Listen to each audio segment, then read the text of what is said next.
let's move the conversation forward into the Tua concussion, right? Now, me, I was I was not really focused on the game 100%. So I didn't see him bust his head. I didn't see none of that.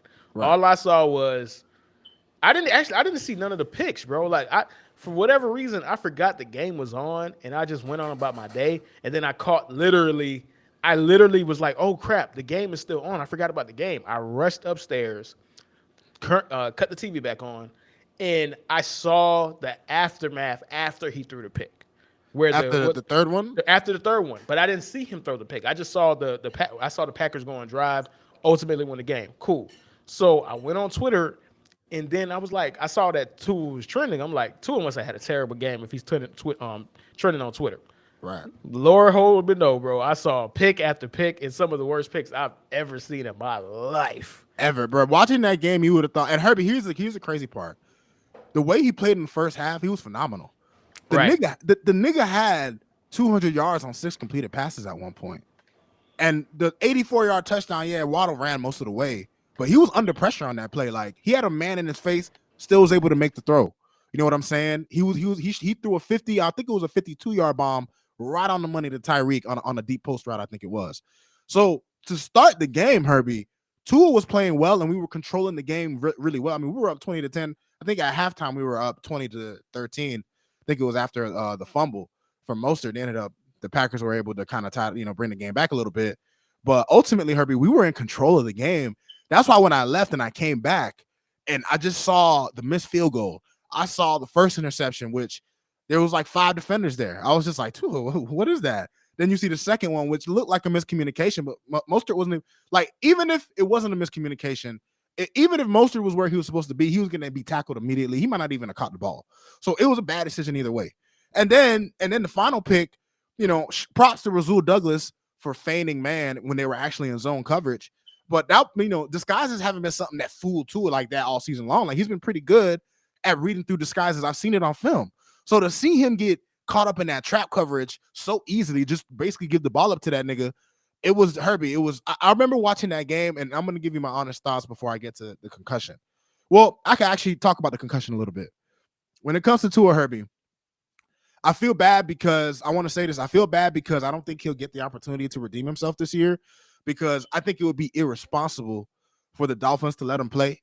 Like, even if we somehow make the playoffs, win one of the last two, the Jets lose, we get in. I just think even if we make the playoffs, I think we should ride with Teddy or Skyler or whoever the coach wants to ride with. Because at the end of the day, Herbie, a third concussion is not something to really fuck with, dog. And like, I'm gonna just give you some of Tua's Wait, stats, bro. before you get into it, so let me Yeah, ask this question, bro. And this is topic number two.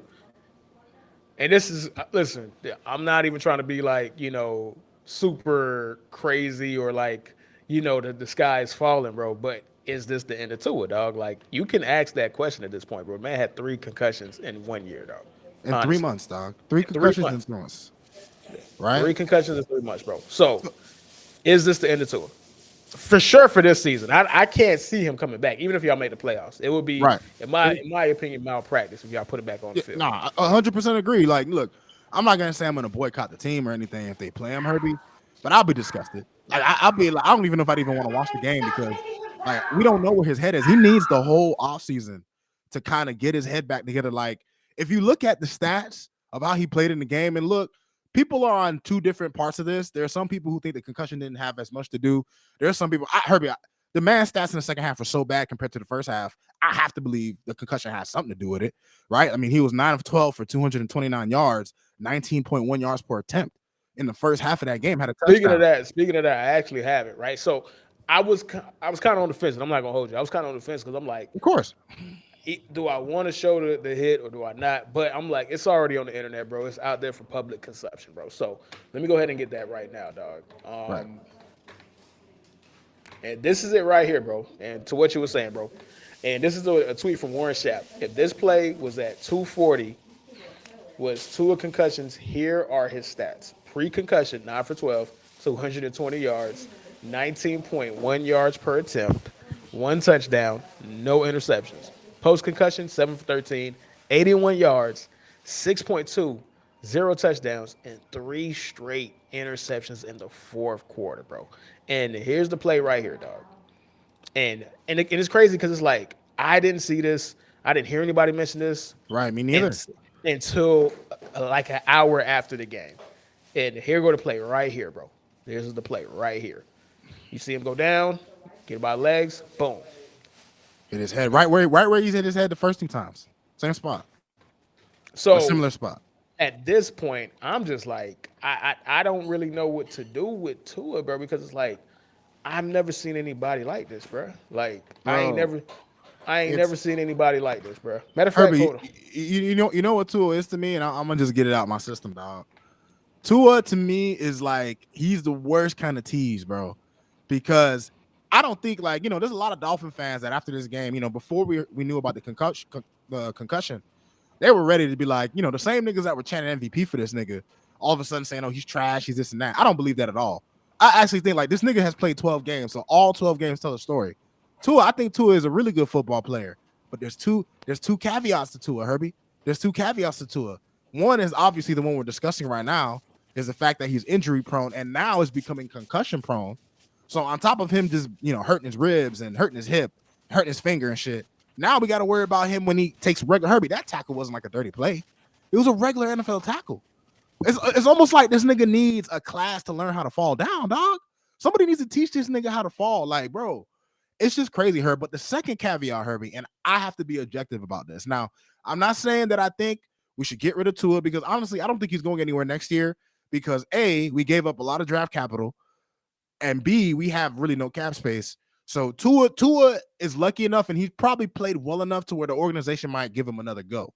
That's what I'm thinking. Things can change, but I think that's the plan. With that being said, Herbie, the second caveat to Tua on top of him being injury prone is that he has yet to prove he can come through in big games, dog.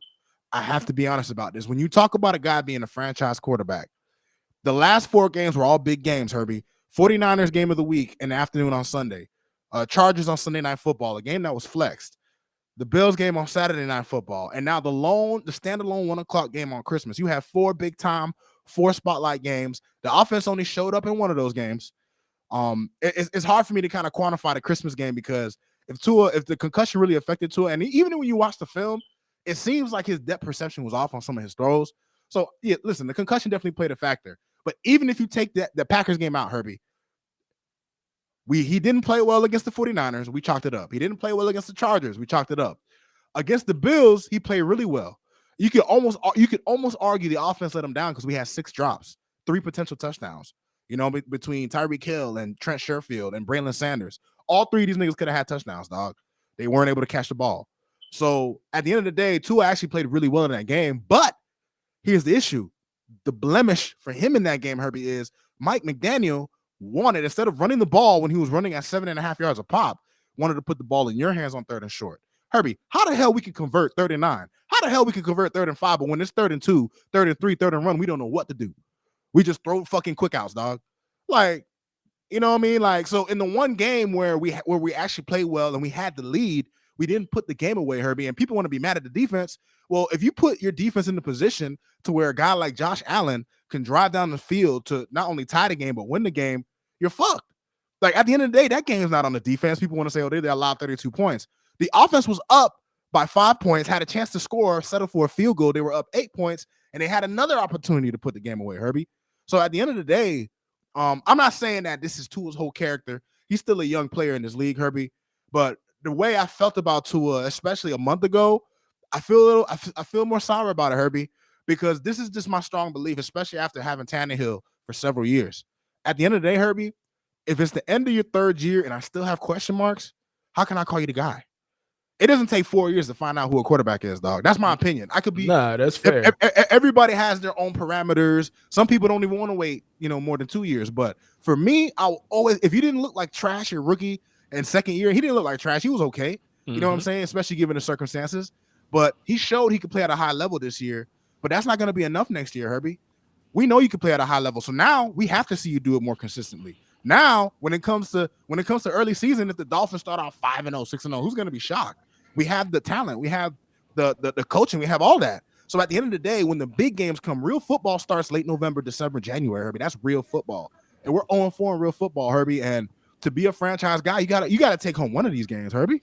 Got to Okay, become so one. for me, as somebody who's not a Dolphins fan, right? So this is my from out of the weeds perspective. I have no attachment to this. I have no biases in regards to this, right?